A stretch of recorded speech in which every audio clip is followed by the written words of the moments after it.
cryomodulation, and what they discovered in their labs is that by using controlled and precise cooling in the epidermis, you can impede the melanin transfer process.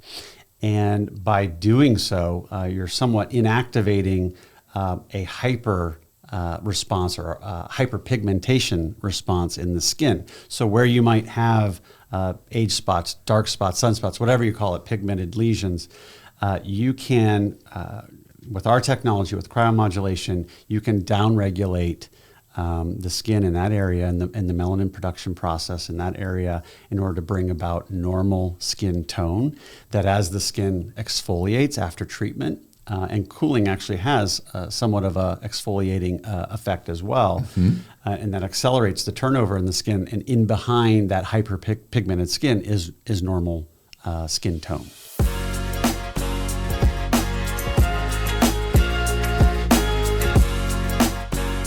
Hello and welcome back to the Technology of Beauty, where I have the opportunity to interview the movers and shakers of the beauty business. And today is no exception. Today I have the opportunity to interview Tim Holt, who is the president and CEO of R2 Technologies. Welcome, Tim. Thanks, Grant. It's great to have you. Thank you. Great to be here. Where'd you fly in from? Flew in from San Francisco, so a nice short flight down last night. I'm actually living in Miami right now, so although we have an office, our headquarters is in the Bay Area, we're a virtual company, and we always have been, even pre-pandemic. Okay. And so that You're way ahead of your time. We're way ahead of the ahead of the curve, Yeah. and we allows our employees, for the most part, to live, and work at home. That's fantastic. And so it's been pretty convenient that way, but a nice short trip down from the Bay Area to see you. Well, thank you very much for joining us. And we'd love to get to know you better, and certainly the exciting stuff about R2 Technologies and the Glacial Rx. But let's first start about you, Tim. Okay. Where'd you grow up? Where'd you go to school? Tell us a little bit about Tim Holt. All right. Well, I grew up on a farm in rural Ohio. And so my parents were both educators, teachers, school teachers. And, it's one of those things, looking back and certainly visiting that farm, which the family still owns, and it's been in the family for a while, that you appreciate as an adult. But when you're a kid, there's certain things when you don't have cable TV and we weren't living off the grid, but for a young kid, it almost feels like you just don't have the access to things that maybe other kids do. But there was a lot of good in that. Certainly learned hard work and what that meant and the things that we did around the farm. And so that was certainly, again, in my adult years, something I've grown to appreciate and in some ways miss, and kind of being in that environment. But I actually went to school at Ohio University, which is in Athens, Ohio. I got my marketing degree there, not to be confused with Ohio State, two different schools. Nope, not the Buckeyes. Not the Buckeyes, which I know your Ducks I'm really just took glad, care of. because you wouldn't be here today if you were on the Buckeyes. Right, right. But my Oregon Ducks did beat the Buckeyes. They did. So I know. They finally chalked up one up in the win column, so that was great for the Ducks. But I went to OU and I got my marketing degree there. I always thought that I wanted to do something in the sports industry. I was an athlete as a younger person in high school, and was just kind of drawn to the sports industry, and particularly college sports was interesting to me. And so when I was in school, in college, I did some work with the athletic department there and just got some experience while, of course, getting my degree in marketing. And then, wanted to then, upon graduation, pursue something in the industry. I was able to secure a graduate assistantship in the athletics department of a small school outside of Raleigh, North Carolina, called Campbell University. Okay. And it's a Division I athletics program, and so that was appealing to me. And I went down there, did the graduate assistantship, worked there for about 6 years, got my MBA. And realized that, although I really enjoyed kind of being around that sports environment and around athletes, I couldn't see a long-term kind of career in that field. and the opportunities were somewhat limited. And having done my MBA while I was down there, it really kind of gave me a taste more for just the corporate world and other opportunities that really were appealing more to me. At that same time, I had on the side was helping a friend who had a startup software company in the Raleigh, Durham area. And just kind of seeing the insides of like a startup type of environment was really, it was addictive in a way. And I thought, gosh, if, I think I want to move in this direction. I want to be kind of in a startup type of company. It's fun. There's just so much happening. There's so much opportunity. And so I thought, well, what better way to do that than to kind of immerse yourself in the epicenter of startup universe, which is Silicon Valley. Right. Okay. So I literally moved to California without a job. However, ahead of that, and this is, in my 20s, ahead of that, I, of course, put a lot of feelers out there, applied for a number of jobs. I did a phone interview before I moved with a guy named Len DeBenedictis. He came up earlier today. Yep. And Len was with this company called Reliant Technologies. And so I'm online, trying to figure out like, what's this Reliant Technologies all about? And I did a bunch of research based on what was on the website. And we get on the phone interview, and he starts interviewing me, and I start rattling off, things from the website that I thought would be impressive. And he's like, "Oh, that's old. We're not doing any of that. It's a totally different business now." So kind of threw that out the window. But nevertheless, we had a great call, and I moved out to the Bay Area, did an in-person interview with him. He was searching for basically kind of a right hand to him as an assistant. And I thought that was a really good opportunity for someone like me that wanted to see the inside of a startup company and be a part of that and have interactions and interfacing with executives like Len. And so I think he saw the value in me and even my experiences, although totally different type of work experience. I think he saw a lot of transferability of skills and things that he thought would apply well in that startup culture. And so he hired me. And it was within a week after I had moved there, and I started the next day after he gave me the offer. And that, is Reliant Technologies, about 15 people in the company at the time. That's in 2003. Reliant at that time, it was mostly engineers, was working on this fractional laser technology. Right. And so it was great for me to kind of be in that seat, so to speak, and just to be able to see and learn so quickly about the industry, about the laser industry. Being around Len is kind of a walking encyclopedia type of thing. And so that was, for me, I just wanted to be a sponge and just absorb and learn as much as I could. And that worked out really well for me. And then the company, of course, when people like Mark Tager and others came into the mix, branded this fractional technology as Fraxel, which we all kind of know of today. But it was a great opportunity for me to fulfill that role with Len. And then as the company grew, I was able to kind of settle into more traditional roles, which for me was more on the operations, customer operations side of the business, sales operations.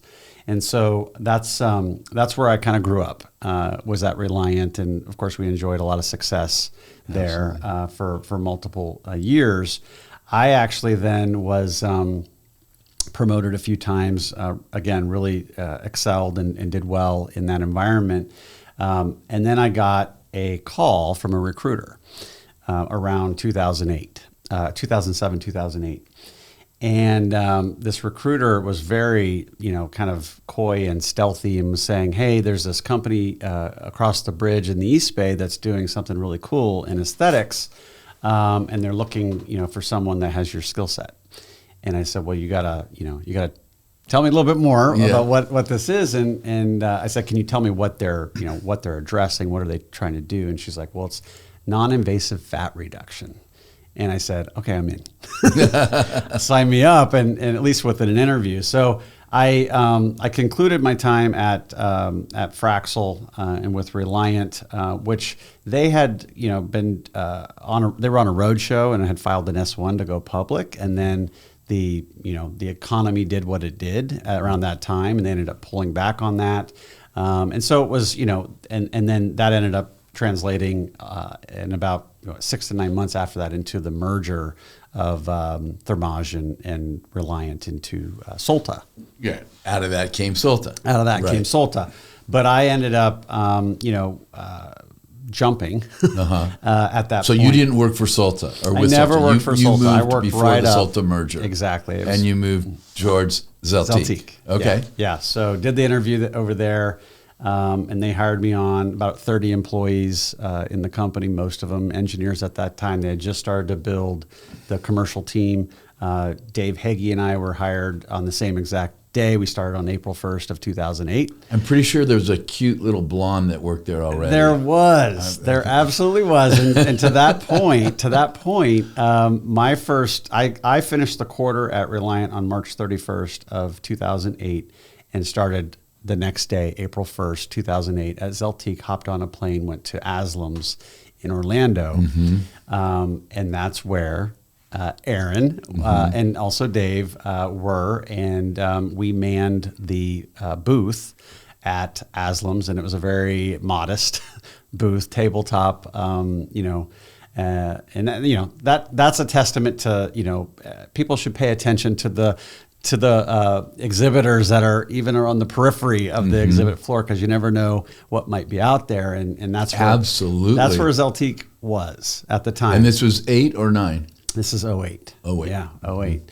And we had the Zeltiq Aesthetics banner with "More Science, Less Fat" was the tagline at the time, and that was a great experience. Although all my Fraxel buddies that were at Aslam's, they're coming over like, what are you doing? Like, what is this? Right.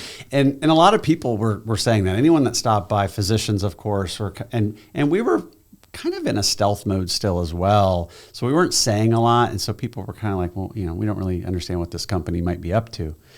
And so anyhow, it was, we know the story of Zeltiq and how it, transpired, but being a part of a company early on like that, just like Reliant, was huge for me personally and professionally. Just to be in at that level, at the kind of more the ground level, at the launch, or pre-launch phase of the company, and the strategic planning around the go-to-market strategy and just all the things that you have to pull together, was really exciting to be a part of. And again, it just really accelerated my professional growth. So for me, I did rise within the organization. I do say this about startups, that it can kind of be a land grab for people, that if you're a star and you come in and you perform, there's opportunity and guaranteed there's things that need to be done that no one's doing, because we probably don't have enough people to do it, because everyone's wearing many different hats in that type of environment. So I took advantage of that, and I tried to put my hands in as much as possible for the benefit of the company, but I knew that it would certainly, if I did well, would benefit me. And so, and it did. And at the age of, I guess, 35, I was, a VP at Zeltiq. We were a public company by that time. And so, that certainly was a great experience, just leading up to the product launch and then the IPO. That followed. And of course we had rough patches in that company. There were some ups and downs. Thankfully, I was able to weather some of those all those storms for the most part. Had the privilege of working with Mark Foley when he came into the mix around 2012. And he did, kind of a rebuild in a way. And felt like I, contributed to that and partnering with him and helping him rebuild kind of the management team and then, of course, the continuous success that we enjoyed from that point forward in the year-over-year growth. And that then became a story about scaling, and about how you're going like 0 to 100 and really quickly. And So for me, I mean, it was just, I went from a department of one when I started to, a department of over 100 by the time I ended up leaving, which I left right around the time, right before the Allergan acquisition. So I had a nice, 9-year run there at Zeltiq, and it was a great learning experience, for me. I bet. And it was such a novel technology. What was the department you were running that had 100 plus people? Yeah, so it was.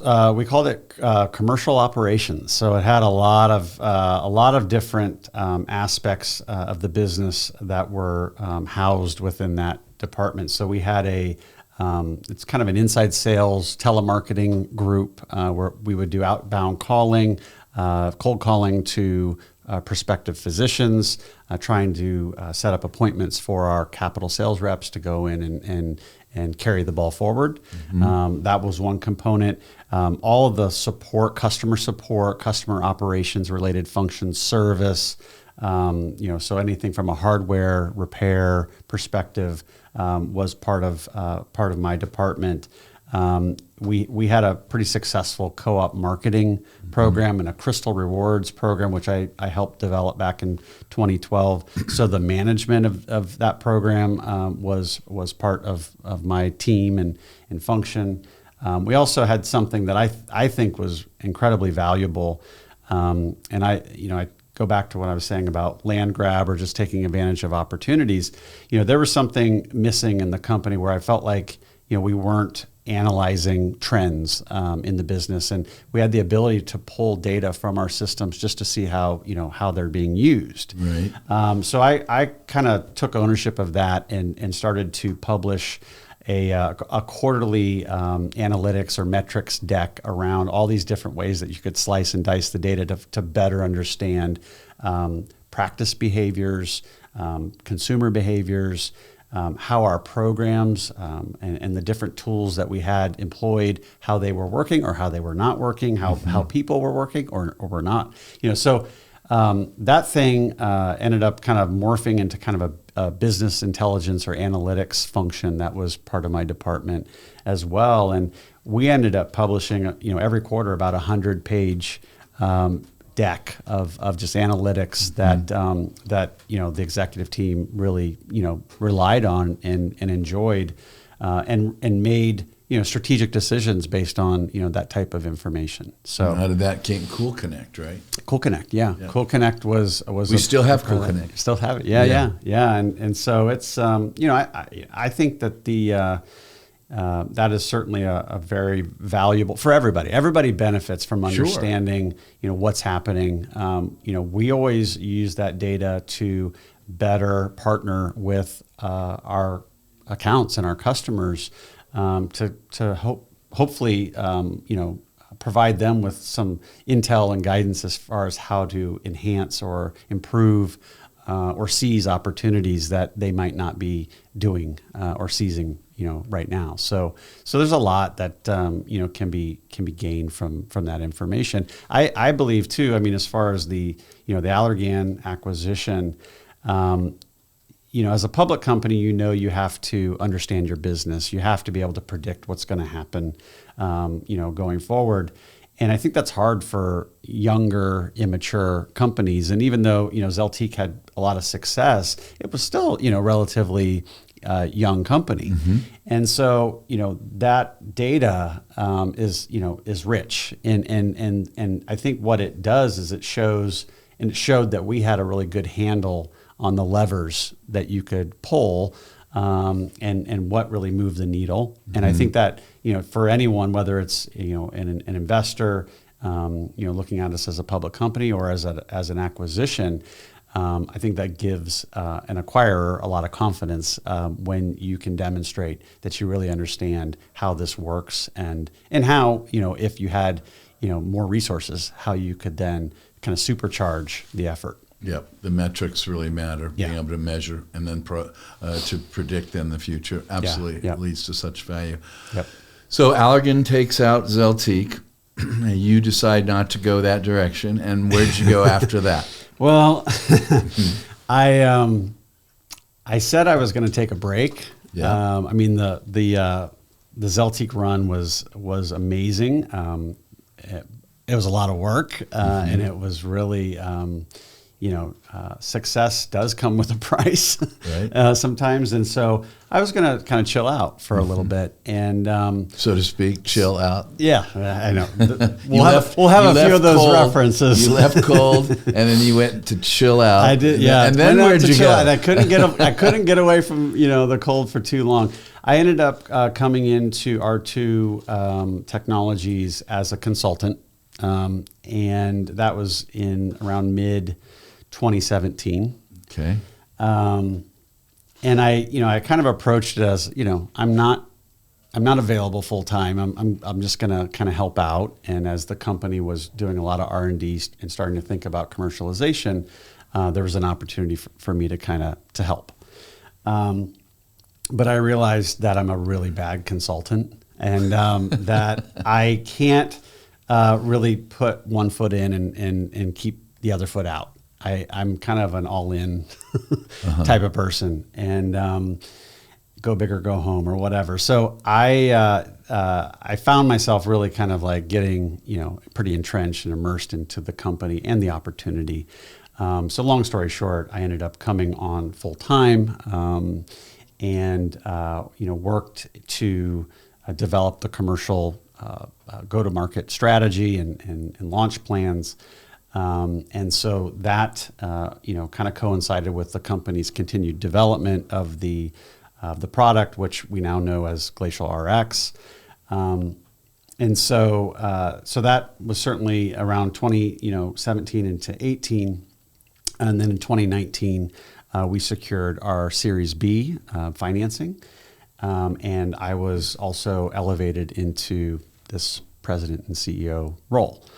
And so that was certainly exciting for me. First time CEO opportunity, with a novel technology that I certainly believe in and see the opportunity with. And so really exciting for me, and kind of humbled by the board's decision to kind of put me into that role to lead the charge going forward. So let's step back. Sure. So we're talking about R2, and R2 is the company that Tim is the president and CEO of. So you went from Zeltiq, Yes. took a little very brief, chilled out a little bit. Yeah. You went with R2 that has a chilling technology we're going to hear about. Yeah. And R2 was developing a technology that has now called Glacial Rx. Correct. Let's go back to the early days with Kevin Springer and so forth, and what that technology is about, what it was geared towards. I know once again Rox and Dieter's names are associated with it, and Henry Chang. Yep. So tell the audience, if you will, a little bit about just what the goal was, and then how this developed. Right. And then we'll get to Glacial Rx.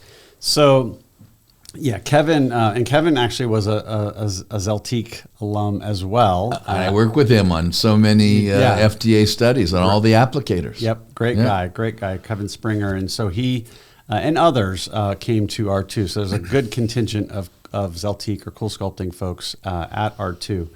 And so the technology that R2 licenses is called Cryomodulation. And Cryomodulation was developed by Drs. Rox Anderson, Dieter Mancine, and Henry Chan. And as far as my career in aesthetics, it's completely propped up on the technologies from certainly Rox and Dieter as well, with Fraxel, cool sculpting, and now with Cryomodulation and the Glacial Rx system. So Cryomodulation, and what they discovered in their labs, is that by using controlled and precise cooling in the epidermis, you can impede the melanin transfer process. And by doing so, you're somewhat inactivating a hyper response or a hyperpigmentation response in the skin. So where you might have age spots, dark spots, sunspots, whatever you call it, pigmented lesions, you can, with our technology, with cryomodulation, you can downregulate the skin in that area and the melanin production process in that area in order to bring about normal skin tone, that as the skin exfoliates after treatment, and cooling actually has somewhat of a exfoliating effect as well, and that accelerates the turnover in the skin. And in behind that hyperpigmented skin is normal skin tone. And so that was novel, of course, in doing that in a controlled fashion and with such precision. They've demonstrated that with hyperpigmentation, but also that you could lighten normal skin tone. So with different treatment settings, you could bring a normal skin tone a shade or two lighter, which is not something that I think a lot of people, here where we're at in the United States are looking for, but it's certainly a bigger market opportunity in Asia, for example. And so Rox, Dieter, and Henry had developed this technology, transferred it over to the R2 team, which Kevin Springer was a part of. Jesse Rosen and others. Christine Tatsutani is our chief scientific officer. And so they all have cool sculpting backgrounds. But they took that technology and continued the development of it in R2, in the R2 company, and started our own clinical trials. And so over the course of the next several years, they conducted multiple clinical studies, hundreds of patients, and really fine-tuning the technology to deliver a reliable, consistent result with treating hyperpigmented spots. Okay. So we have a clearance for an FDA clearance for a Class 2 device for removal of benign lesions of the skin. Of which pigmented lesions would be one. Primarily brown pigments or red also? Primarily brown, although we're not, there's not really any target chromophore. So when you think about lasers and how, and the selectivity and what they're looking for, cold doesn't necessarily work in that way, and cryomodulation doesn't. And so we can affect both brown and red. And we can also affect lesions that are not necessarily pigmented. So when you think about, and this is kind of some later breaking information here, yes. But when you think about benign lesions of the skin, sure, pigmented lesions, but there's also skin plaques, for example, would be something that in our clinical work, which is relatively recent in this realm, but where we've seen very dramatic results as it relates to plaques of the skin. And so a lot of opportunity. I think when you think about cryomodulation and the technology and the Glacial Rx system that employs that technology, there's a platform here that provides a lot of benefit to patients, and as it relates to the one benefit we're talking about, which is dark spots or age spots. But there's a lot of upside potential with the technology because it's new, and there are things that we're continuously discovering about how it can impact other treatment indications, other disease states of the skin. So the Glacial Rx, though, right now is targeted towards the pigments. It is. And you've added a facial portion to this. Could you walk us through that and how that is? Is it a standalone? I have to confess, I had a Glacial Rx and facial treatment last week.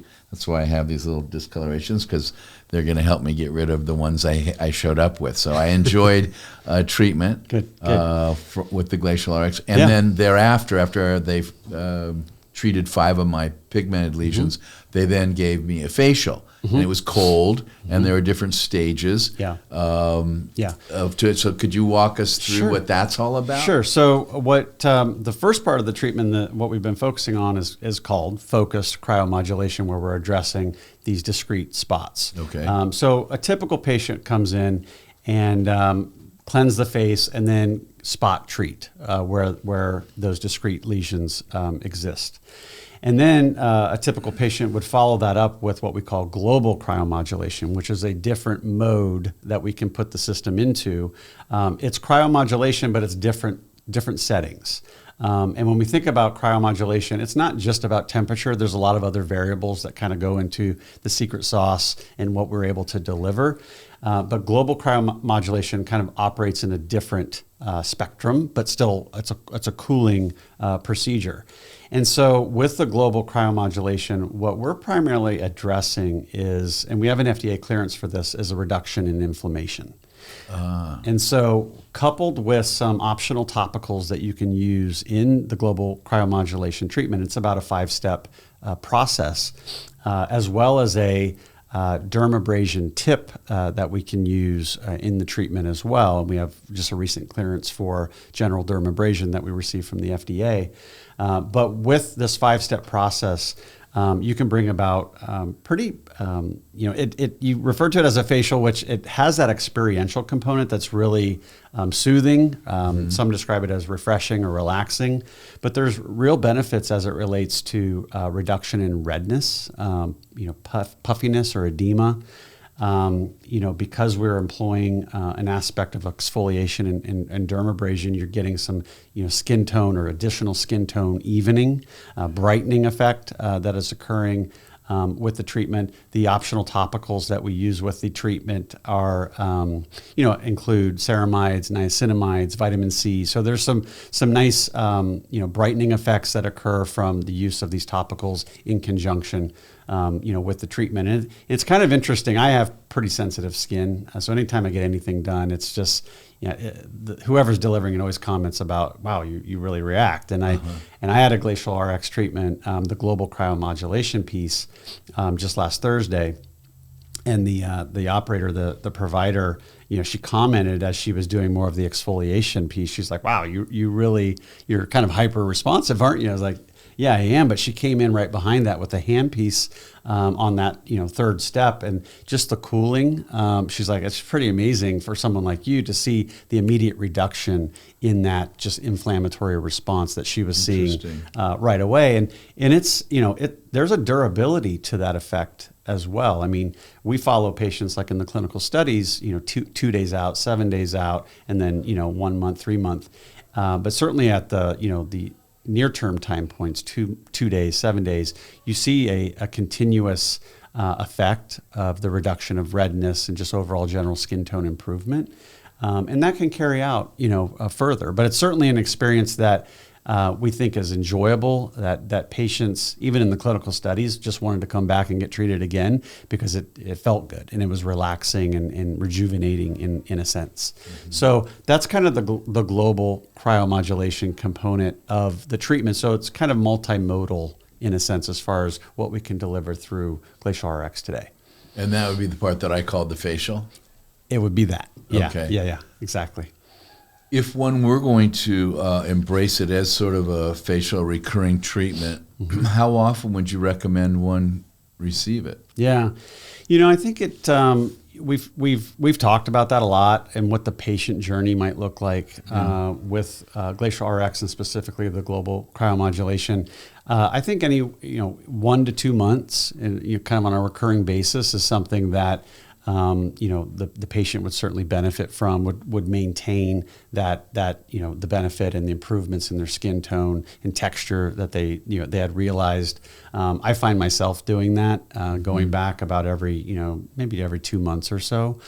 So it's a nice kind of recurring piece. And then on top of that, I mean, people just aren't good about sunscreen and staying out of the sun. So you could easily see on that patient journey how you might be on a recurring regimen of global cryomodulation, but on that third visit, you've got this annoying spot that's popped up that you want to take care of that we can knock out with the focused cryomodulation component. So you don't have to have the spot treatment. You can separate them? You can separate it. Yeah, okay. It's completely separate. I mean, we encourage it. We think it's a great experience in kind of totality, but it's modular in a sense and customizable.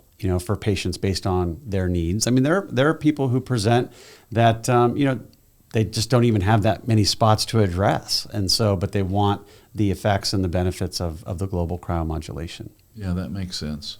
I had them both done, as I mentioned. I found them to be relaxing, and they were not painful at all. Good. And the facial part, the global cryomodulation, I'll try to it's call a mouthful. it that. That was quite relaxing and refreshing. Good. And I enjoyed it. I look forward to having another one. Yeah, good. So let me ask you something. You spent a lot of your career in the cool business, if you think about it, freezing fat. Yeah. And then cooling your jets, Yeah. and then now cooling brown spots and so forth. And I'm sure this is just the beginning for R2.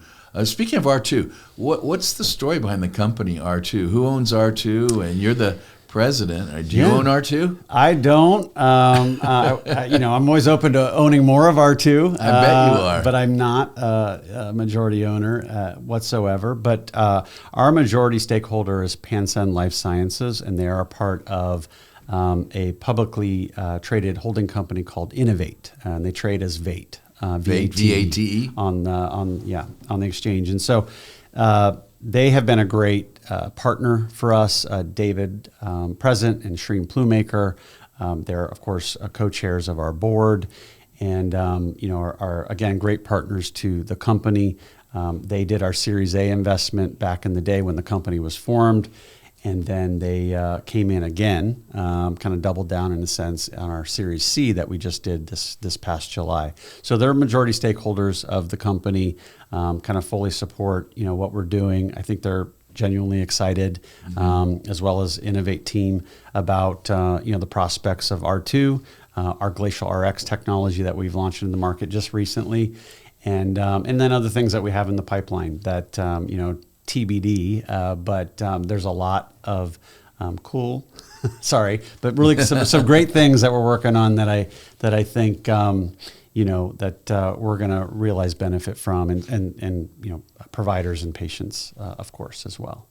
So you mentioned things that are cool things coming down the pipe and pipeline and so forth, and you are a publicly traded company. And I certainly wouldn't want you to violate the law and disclose anything to us and our viewers and listeners that you're not supposed to. However, I noticed you brought your crystal ball today, and I'd like you to peer into it. You've been in the beauty business since you left the sports business. Yeah. And I want you to tell us what you see in the short term and intermediate term, maybe 1 year, 5 years, 10 years, coming down the pike as far as in the beauty business, the technology of beauty. Yeah, that's a interesting and good question. I mean, of course, we're very focused on what we're doing, but I'm always keeping an eye out for what's happening in the market and where we think it's going, and of course, we want to be ahead of things as it relates to that. One of the things that really kind of piques my interest is how the market is growing, and where it's growing. Mm-hmm. And so, we certainly see a lot of opportunity geographically. In the United States, of course, it's a great market, but also in Asia. And we've got a great partner, Huadong Medicine, and also an investor in the company. They're based in China. Mm-hmm. And so they're a distribution partner for us as well there. So I think, that's another part of the world that we have seen great growth from in aesthetics, and I think we'll continue to see that growth.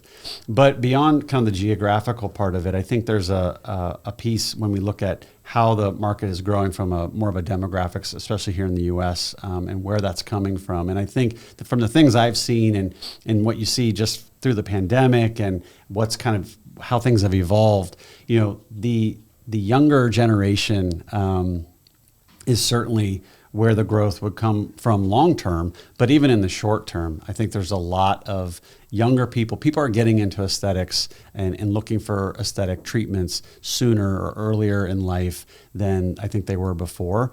There's certainly, we've all heard this newer term of prejuvenation and that kind of thing that has come to the forefront. And so I think there's a lot that's going to kind of come in the way of addressing those that demographic and maintaining the skin that they already have, for example. Mm-hmm. But one of the things I think psychologically from that demographic is that they're very interested in wellness and well-being, mental health, and experiences.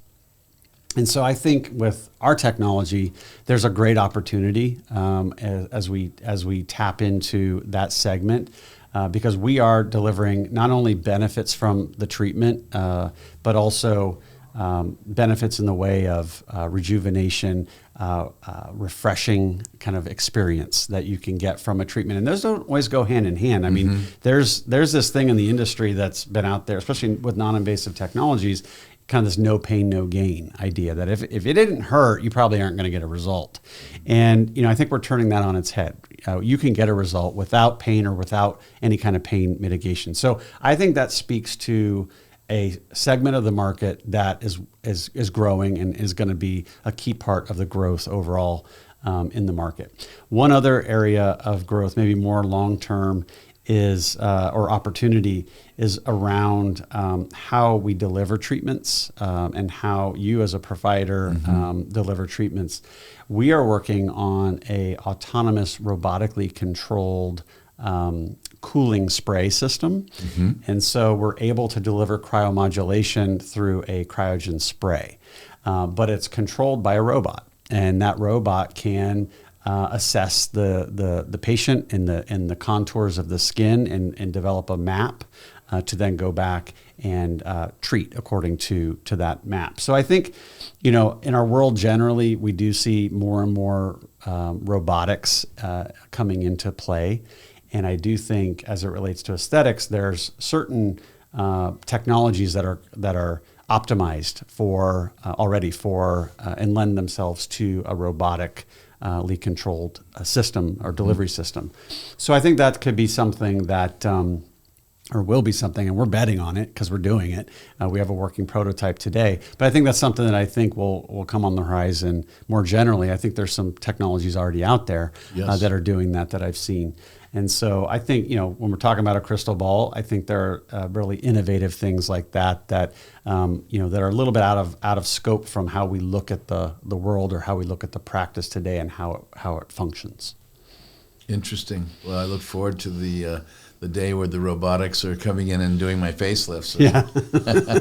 They're certainly helping us with hair already. Yeah. And so forth. Absolutely. And that's, I'm sure, what you're talking about. Yeah. Well, I want to thank you so much for sharing your time with us today and coming down from the Bay Area. Thank you. And we wish you nothing but the best. We're so excited for Glacial Rx and the R2 technologies.